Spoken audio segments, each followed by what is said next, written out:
Presta atenção. Deus quer falar conosco em algo que você já leu muitas vezes.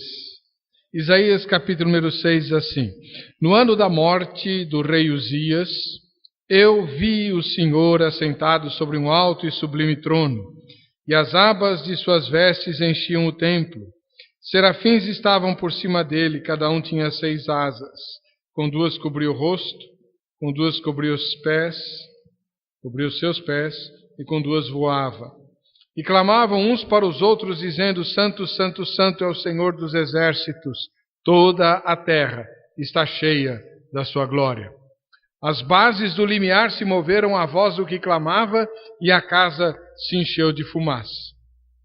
Então disse eu: ai de mim, estou perdido, porque sou homem de lábios impuros, habito no meio de um povo de impuros lábios, e os meus olhos viram o Rei, o Senhor dos exércitos. Então um dos serafins voou para mim, trazendo na mão uma brasa viva que tirara do altar com uma tenaz. Com a brasa tocou a minha boca e disse: Eis que ela tocou os teus lábios, a tua iniquidade foi tirada e perdoado o teu pecado. Depois disso ouvi a voz do Senhor que dizia: A quem enviarei? E quem há de ir por nós? Disse eu: Eis-me aqui, envia-me a mim. Bondoso Deus e Pai, nós estamos alegres porque estamos na tua casa.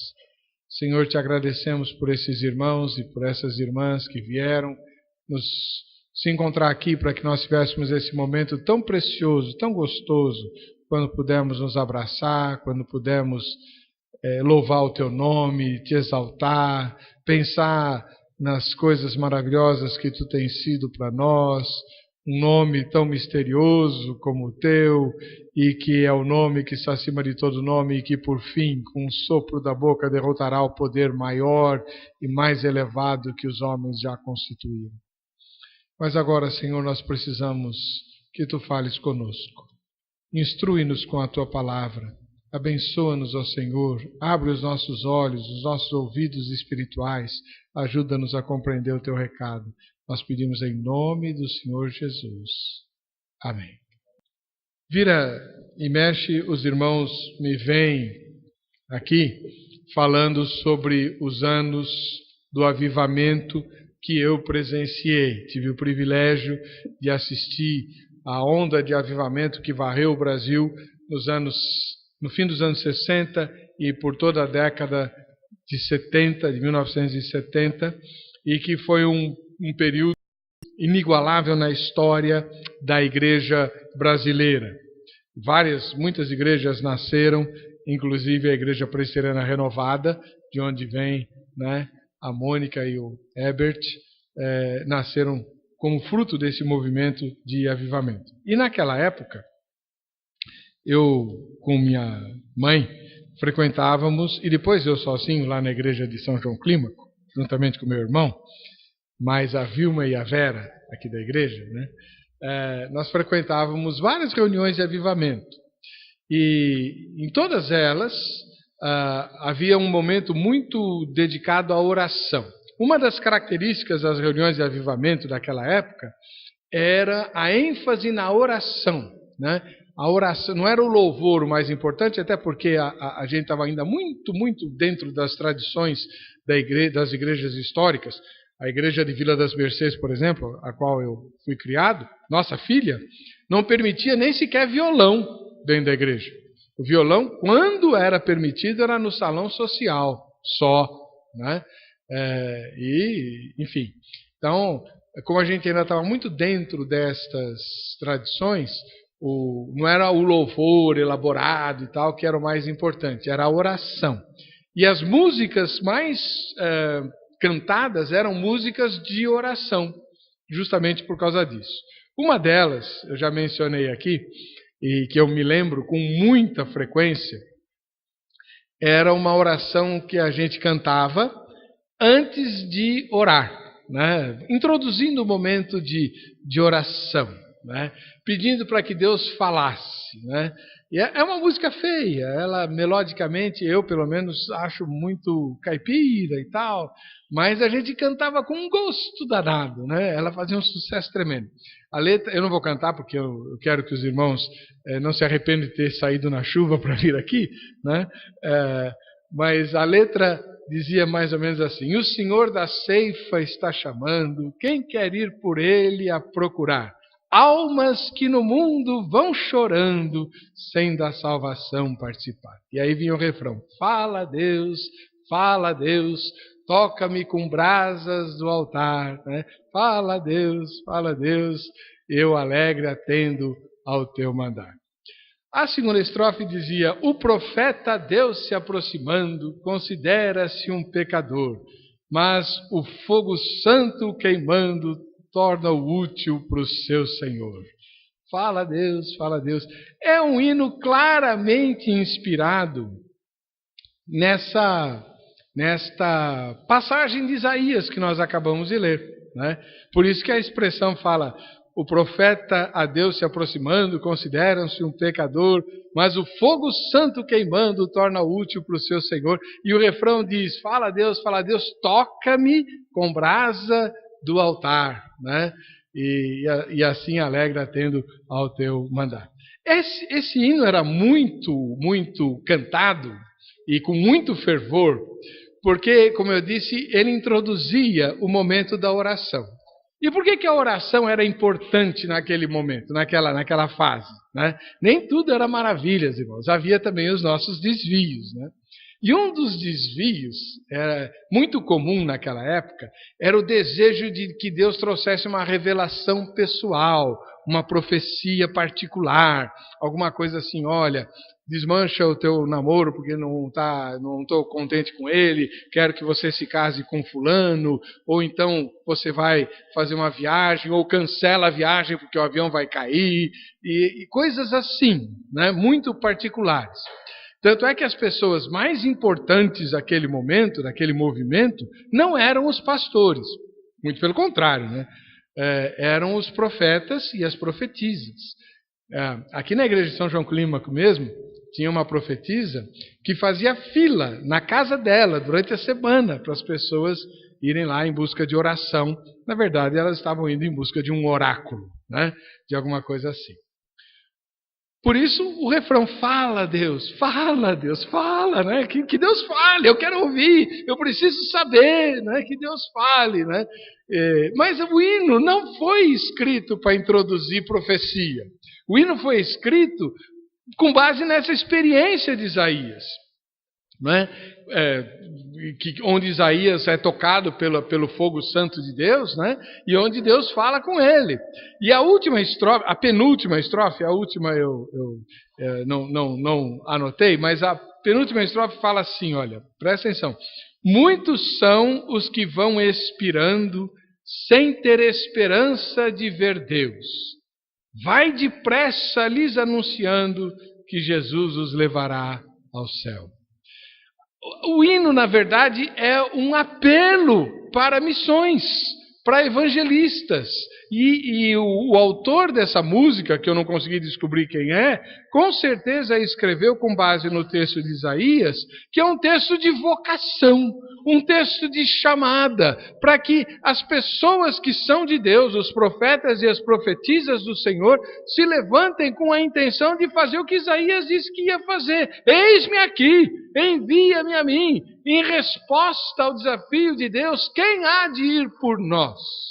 Né? Então, a palavra que Deus traz não é uma palavra de revelação pessoal, aqui no texto, e o hino está inspirado nesse texto, é uma palavra de desafio. Quem pode me representar? Quem pode falar por mim? Quem está disposto a ser meu porta-voz entre os homens? Né? Sabe que no ano passado, naquela experiência maravilhosa que eu tive de tirar uma semana de férias, lembra? Em setembro, emendando com o feriado de 7 de setembro, no dia 8 de setembro, junto à praia da Lagoinha, lá em Ubatuba, onde a Denise já esteve com o pai dela, eu andando pela praia, que não dava, estava frio, né, chovendo e tudo, mas eu andava muito lá pela praia, eu tive uma visitação de Deus com essa música. Fala Deus, toca-me com brasa do altar. E Deus me deu a palavra que eu quero repartir com os irmãos hoje, né? E como disse, esse hino foi escrito para levantar obreiros evangelizadores. E naquela visitação, Deus me mostrou, eu estava sem a Bíblia na mão, estava chovendo, estava na praia, mas como o texto é muito conhecido, eu sabia ele de cor, e eu fiquei meditando na leitura que nós acabamos de fazer aqui, que eu conheço praticamente de cor. E 3 coisas Deus me mostrou claramente naquele momento. A primeira delas é a experiência de Isaías revela a necessidade que ele tinha, né? A necessidade do profeta. O que é que Isaías tem como necessidade? Ele, de cara, ao ter aquela visão maravilhosa da glória de Deus, ele se confessa um homem de lábios impuros, né? Ele precisa de lábios puros, ele precisa de purificar a sua fala, né? E ele diz, eu vou morrer, porque meus olhos viram o Senhor, o Rei, né, o Senhor dos Exércitos, mas eu sou um homem de lábios impuros e habito no meio de um povo de impuros lábios, né? A gente, quando pensa em lábio puro e lábio impuro, normalmente associa com palavrão, né? Então, crente não pode falar palavrão, e não pode mesmo, né? Isso aí a Bíblia fala disso, mas não é só palavrão que torna o seu lábio impuro, né? Por exemplo, quando ele fala assim, o povo onde eu habito é um povo de impuros lábios. Ou seja, não dá para confiar no que as pessoas falam.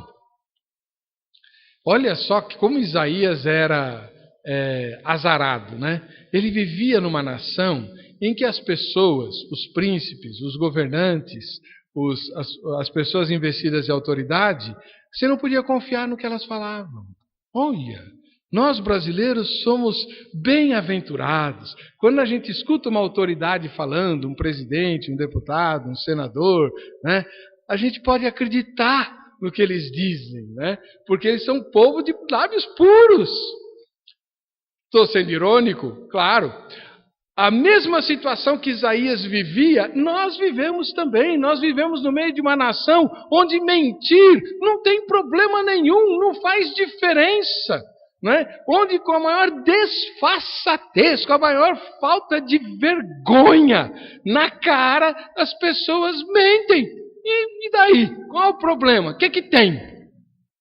Isaías sentiu um peso medonho quando viu a santidade de Deus e disse, misericórdia, eu vou morrer, porque o meu povo não fala de forma reta. E eu também não. Né? E o engraçado é que Isaías não exclui, ele não se exclui do mal da sua nação. Ele faz parte dela. E ele era profeta de Deus, ele tinha que fazer a diferença. Veja, quando Isaías revela a sua necessidade, ele está dizendo, eu sou igual aos outros. Os outros que são maus, os outros que são ruins, os outros que não são confiáveis, os outros no qual não dá para se tomar a palavra como base. O fio do bigode não vale mais. Hoje em dia, nem contrato, nem fita gravada vale mais. Enfim, pois é. Mas Isaías diz, isso vai nos trazer a morte. Jesus ensinou, seja o vosso falar sim, sim, não, não. Se é uma coisa que a gente deveria colocar como desafio para a vida, já que nós somos crentes, é de sermos verdadeiros naquilo que a gente diz. Muitas vezes, eu conheço algumas pessoas assim, já me deparei com elas ao longo da vida, que gostam de falar a verdade, só quando ela machuca, né? Conhece gente assim? Sou franco. Comigo não tem essa. Eu falo mesmo, dou a quem doer, não quero nem saber. Mas só fala quando dói. Só fala quando machuca. Isso não é ser verdadeiro. Isso é ser cruel. Né? Há coisas que você não precisa dizer. Há coisas em que o livro de Provérbios fala que aquele que ama guarda o segredo. Você não tem que falar tudo o que você pensa. Aliás, quando você fala tudo o que você pensa, você fala muita besteira, muita bobagem, né? Teve uma época da minha vida, quando eu era adolescente, eu era muito impulsivo e falava sem pensar. E eu comecei a entrar em frias enormes. Aí eu orei a Deus e comecei a copiar num papel que ficava embaixo do vidro da minha escrivaninha todos os versículos que falavam sobre o mal que a língua faz, né? E para decorar, né? Mais vale o que doma a sua língua do que o que toma uma cidade, diz o livro de Provérbios, né? Responder antes de ouvir, esse era meu vício. Alguém chegava, eu já ia falando, achando que eu sabia o que ele queria, né? Responder antes de ouvir, estultícia é e vergonha, né? Enfim. Por quê? Porque nós deveríamos falar de maneira sólida, confiável. O apóstolo Pedro diz que nós deveríamos ter uma palavra temperada, boa, né? Agradável. Quando nós estudamos aqui o motto, né? Nem olhos viram, nem ouvidos ouviram, eu falei que Deus queria nos transformar em pessoas que extravasam graça quando falam, a graça de Deus. E eu usei o exemplo da bugra. Há outras pessoas que são assim, você se aproxima delas, né? E elas com a sua fala aliviam a sua alma. Há prazer em ouvir essas pessoas falarem. Elas têm bálsamo, né? Na sua língua. E é disso que Isaías tem necessidade. É isso que Isaías quer. Não é apenas gente que fala certo, não é apenas gente que fala direito, ou seja, que diz a verdade, mas que usa a verdade em benefício da justiça, em benefício das pessoas, para abençoar e não para amaldiçoar, não para pôr para baixo, não para desfazer, né? Lábios impuros não são apenas lábios que falam a mentira, nem lábios que falam palavrão. Lábios impuros são lábios inúteis, lábios que fazem mal, mesmo que seja falando a verdade. Que essa necessidade do profeta seja nossa também, né? Mas a necessidade que a gente vê aqui de Isaías é a necessidade de perdão, né? Ele clama, né, dizendo: eu estou perdido, eu vou morrer, porque os meus olhos viram o rei, e eu estou nessa condição de impureza, né? Ele precisava de perdão e de purificação. Engraçado, né? Isso me faz pensar muito. Se Deus aparecesse para você essa noite e te oferecesse um desejo, porque esse negócio de 3 desejos é do gênio da lâmpada de Aladim. Deus vai ser original, né? Então ele vai falar assim, ó, você pode pedir, ele já fez isso na história, fez com Salomão, lembra? Né? E eu fico pedindo para ele aparecer também para mim, né? Pô, só para Salomão? E eu, né? Não tenho vez. Mas se Deus aparecesse para você essa noite e falasse, você tem um desejo, pede-me o que queres e eu te darei. O que você pediria? Você tem um item na sua lista, que é aquele que, se Deus te desse uma chance, você não abriria a mão, você iria pedir? Né? Eu acho que a gente até tem. Mas eu duvido que na maior parte de nós, esse pedido seja igual ao de Isaías. Isaías revelou aqui, quando viu Deus, que o que ele precisava era de perdão e de purificação. Eu acho que a maioria de nós iria pedir uma bênção, né? Uma cura ou um benefício, né? Alguma coisa assim maravilhosa, né? Enfim, algo que nos trouxesse prazer, né? Conta-se uma piada árabe, piadas árabes são horríveis, né? De que havia 2 inimigos que se odiavam medonhamente e que por décadas e décadas e décadas alimentaram ódio mortal um pelo outro e tal. E aí um anjo chegou para Alá e disse, eu acho que eu vou resolver isso aí, que eu não aguento mais a briga desses 2. E chegou para o mais velho e falou assim, é o seguinte, Alá me permitiu dar o que você quiser. Pede o que você quiser, você vai ganhar. Só tem uma observação. O que você pedir, você recebe, mas o seu vizinho recebe em dobro. Era uma forma de abençoar. Ele vai querer bênção, o outro vai ser duplamente abençoado e para com a briga. Aí o árabe velhinho nem titubeou, falou, eu sei o que eu quero. Então pode pedir, mas lembra, o que você pedir, o outro recebe em dobro. Ele diz, eu sei o que eu quero, então pede. Eu quero ficar cego de um olho.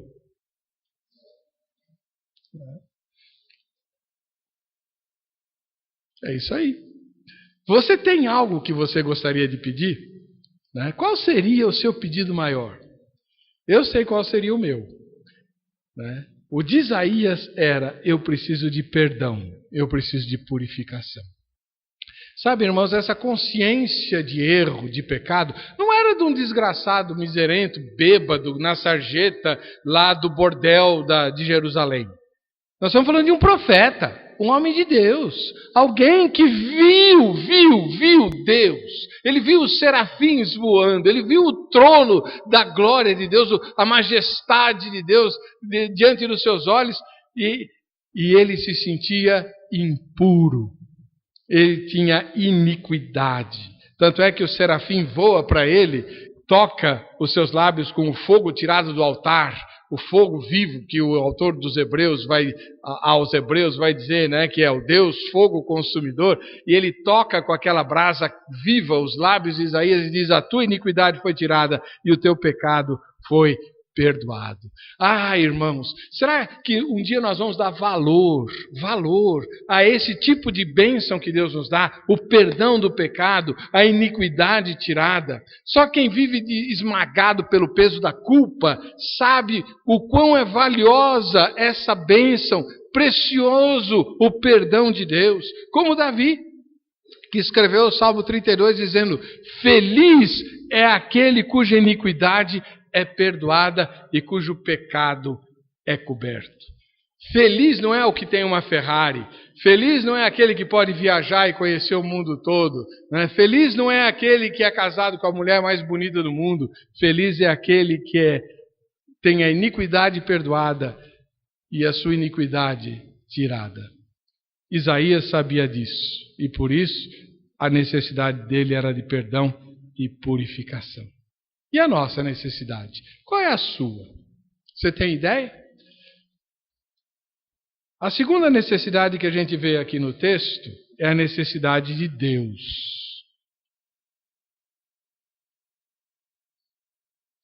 Deus tem necessidades? Pois é. Aqui no texto, Deus revela uma.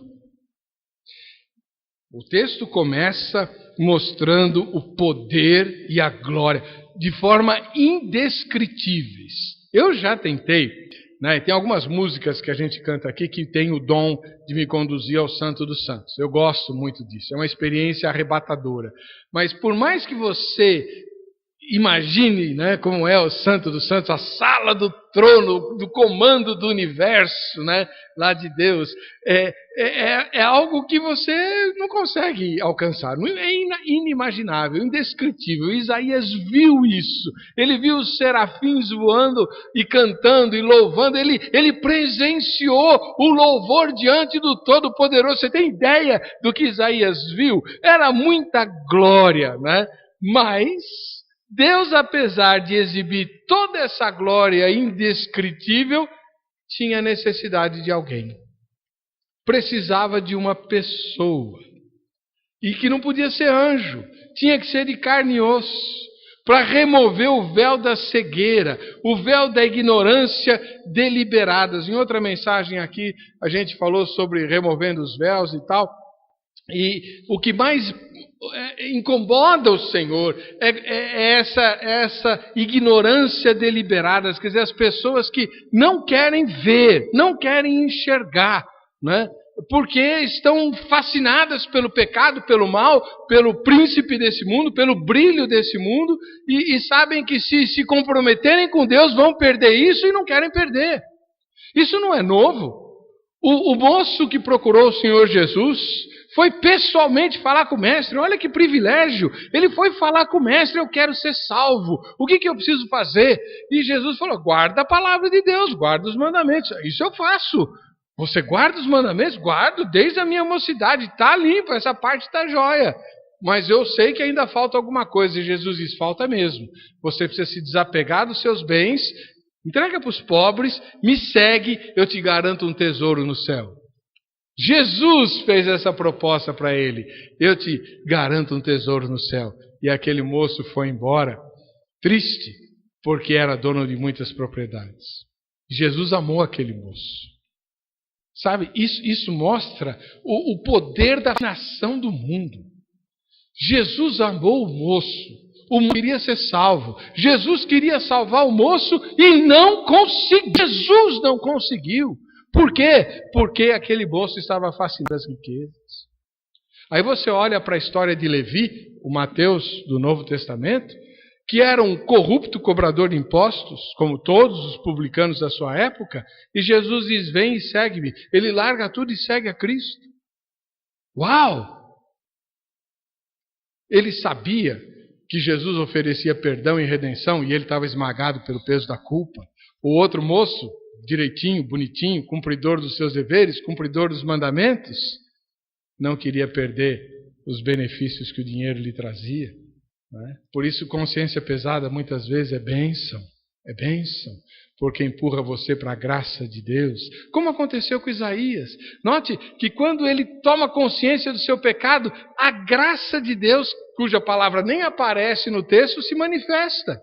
Sem que Deus faça nada, sem que Isaías faça nada, a não ser reconhecer a sua miséria, a sua desgraça de pecador, né? Vem um anjo e tira a sua iniquidade. Isso é graça de Deus. E como Paulo vai dizer, a graça de Deus é muito mais abundante onde abunda o pecado. Onde o pecado é numeroso, a graça de Deus é muito mais numerosa, muito mais forte, muito mais poderosa. É assim que Deus age. Por isso, quando você se depara com uma situação ruim na sua vida, quando você se depara com um quadro mau, com pecado, iniquidade, com falta de justiça, invoca a graça de Deus. A graça superabundante vai invadir a sua vida e vai mudar a tua situação, vai retirar o seu pecado, a sua culpa, a sua iniquidade e vai dizer, você está perdoado diante de Deus. Mas, apesar de toda a glória que Deus mostrou ali, ele precisava de alguém para remover a cegueira deliberada dos homens, aqueles que não querem enxergar, aqueles que são fascinados pelo brilho desse mundo. Deus precisa de alguém disposto a isso, para mudar o sentido das pessoas que se recusam a querer ver Deus, reconhecer a Deus. Né? Sabe que essa semana o meu querido patrão fez circular na rede de WhatsApp, agora ele está usando isso direto, e a gente é obrigado a receber todas... Bom, lógico, né? Ele é o patrão. Enfim, e ele mandou um vídeo e todo mundo foi atrás de mim porque o vídeo que ele mandou é um trecho de uma entrevista que eu fiz em 2010 com o Dr. Adalto Lourenço, lá, uma das muitas que eu fiz com ele no Vejam Só. E o trecho era, o Dr. Adalto estava contando como foi feita a publicação da descoberta daquilo que a ciência chama de Eva mitocondrial. Isso é o seguinte, uma geneticista provou cientificamente que todos os seres humanos descendem de uma única mulher. Isso a ciência que diz, não é a Bíblia, é a ciência. É a tal da Eva mitocondrial. Então ele estava contando, eu já sabia, e eu fui fazendo as perguntas, levantando a bola para ele cortar. Né? E aí ele estava narrando que está cientificamente provado, por causa do DNA e do genoma humano, né, que todos os seres humanos, seja ele chinês, japonês, coreano, africano, brasileiro, europeu, esquimó, qualquer um, pigmeu, todos, sem nenhuma exceção, todos eles têm o DNA mitocondrial da mesma mulher. Uma única mulher deu origem a todos os seres humanos. A cientista, eu fiz a pergunta para o doutor Adalto. A doutora fulana que fez essa descoberta publicou isso aonde? No boletim da igreja? Porque isso aí tem tudo a ver com a fé. Ele disse, não, no jornal científico de maior renome na época. Isso é descoberta científica. Aí o missionário ficou deslumbrado quando viu esse vídeo, fez circular e tal, passou no show da fé ontem lá. Né? Agora, essa descoberta não é nova, não. Ela já tem décadas. Vê se alguém fala. Ninguém fala. O cientista sabe disso, mas ele faz de conta que isso não tem importância. Se recusam deliberadamente a enxergar a verdade.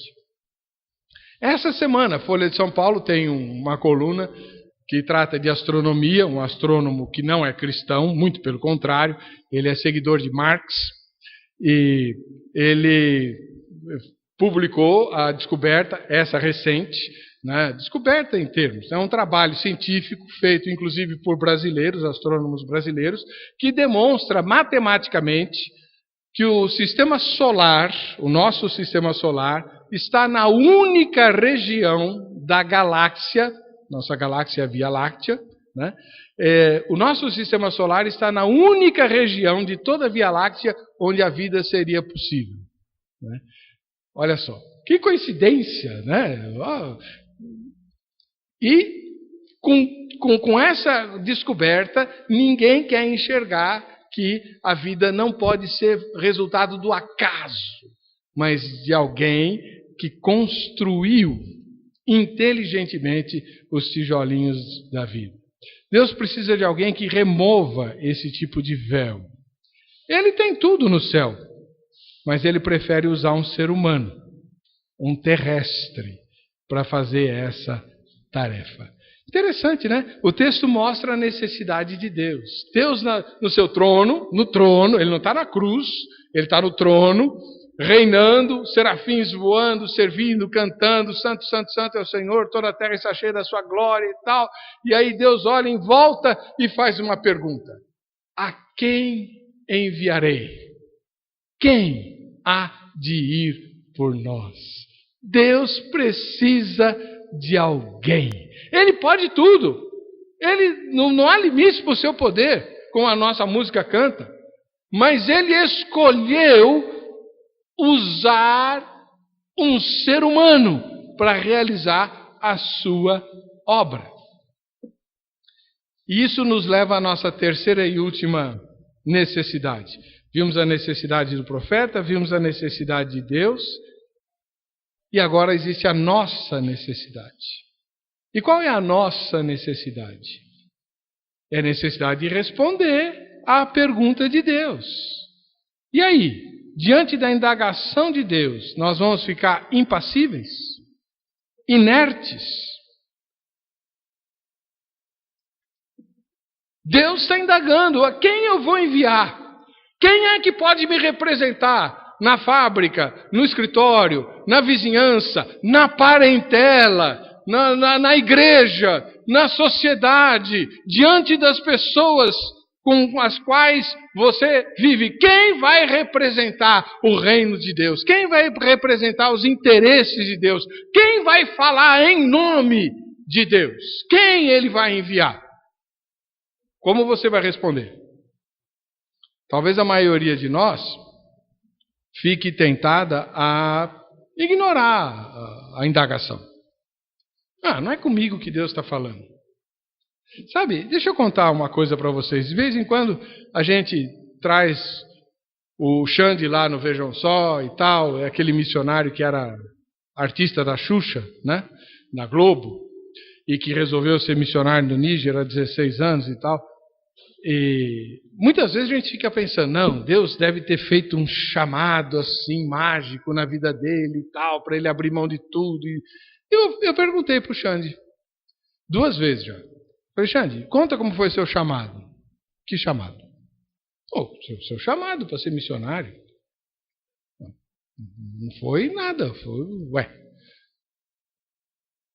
Falei, mas Deus não tocou no seu coração, não fez uma visão, não mandou uma profecia, uma revelação? Não. Ele me tocou no coração quando eu li lá, de fazer discípulos de todas as nações. Falei, mas isso todos nós lemos. E ele disse, todos nós temos o mesmo chamado que eu. Falei, então por que você resolveu ir para o Níger?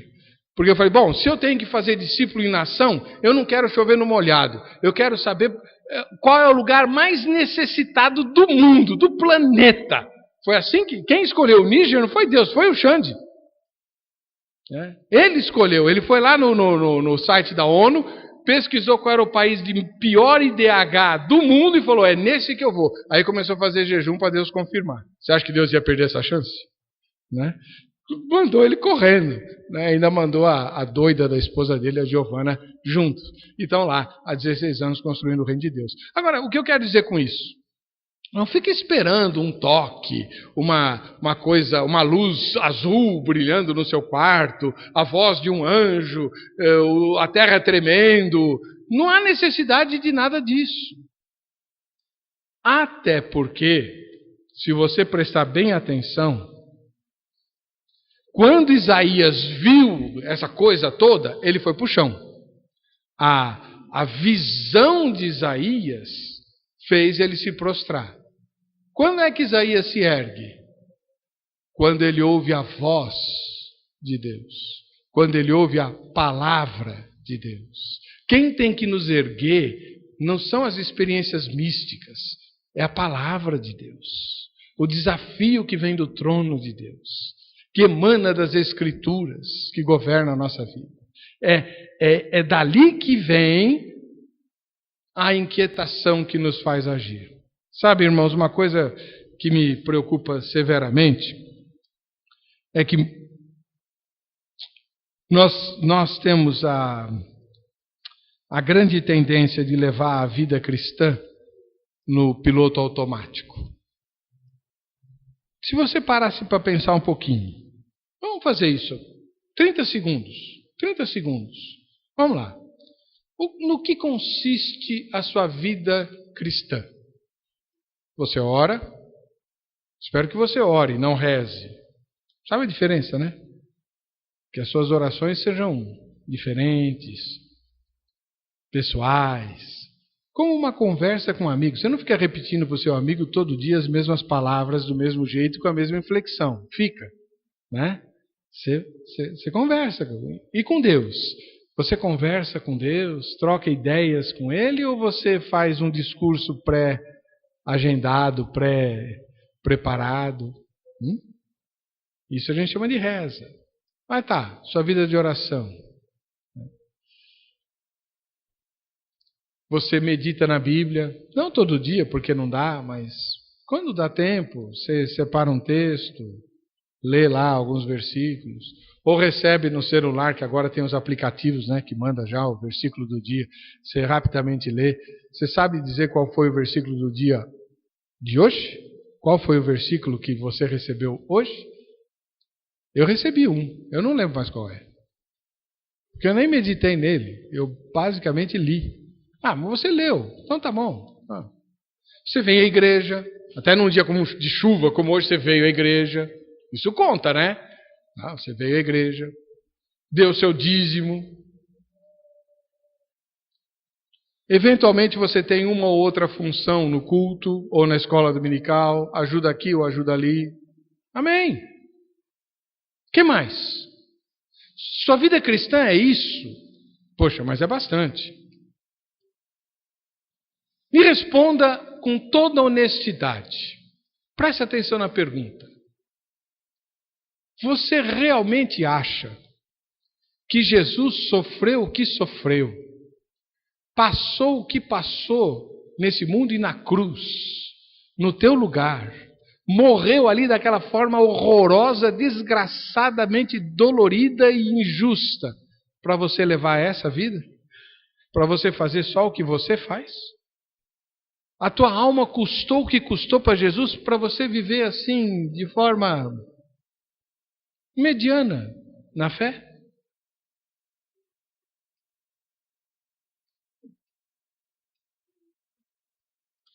Eu li uma frase sobre John Wesley que me deixou profundamente pensativo.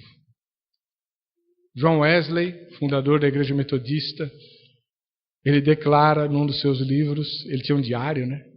E no fim da vida ele diz assim: se eu morrer com 5 libras no bolso, eu vou morrer de vergonha quando chegar diante de Jesus. 5 libras, 15, 20 reais por aí, vai. 30, vamos chutar assim. Ele queria usar a vida, os recursos, os bens, as oportunidades, o tempo, a saúde, para servir ao próximo, porque assim ele estava servindo a Deus. Não é verdade que nós passamos a maior parte do nosso tempo preocupados conosco, em acumular, em juntar, em desfrutar, em gozar a vida, e a vida cristã vai do jeito que der? Foi para isso que Jesus morreu. Hoje nós estamos num século onde tudo que é de Deus é questionado. Nós vivemos um tempo onde a vontade e os princípios de Deus são ridicularizados. E Ele precisa de gente que se levante corajosamente e diga: pera lá, não é assim não, eu represento os interesses do reino, eu dou a minha vida por Jesus, ainda que isso vá na contramão de toda a sociedade. A quem enviarei? Quem há de ir por nós? Deus está dizendo isso do alto da sua glória. E você está ouvindo essa pergunta do Senhor Jesus.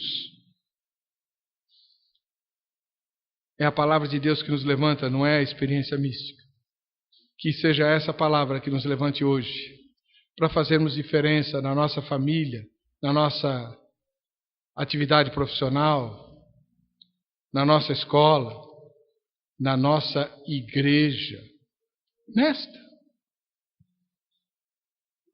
Onde quer que nós estejamos, que nós sejamos aquele que disse: eis-me aqui, envia-me a mim. Que Ele nos abençoe.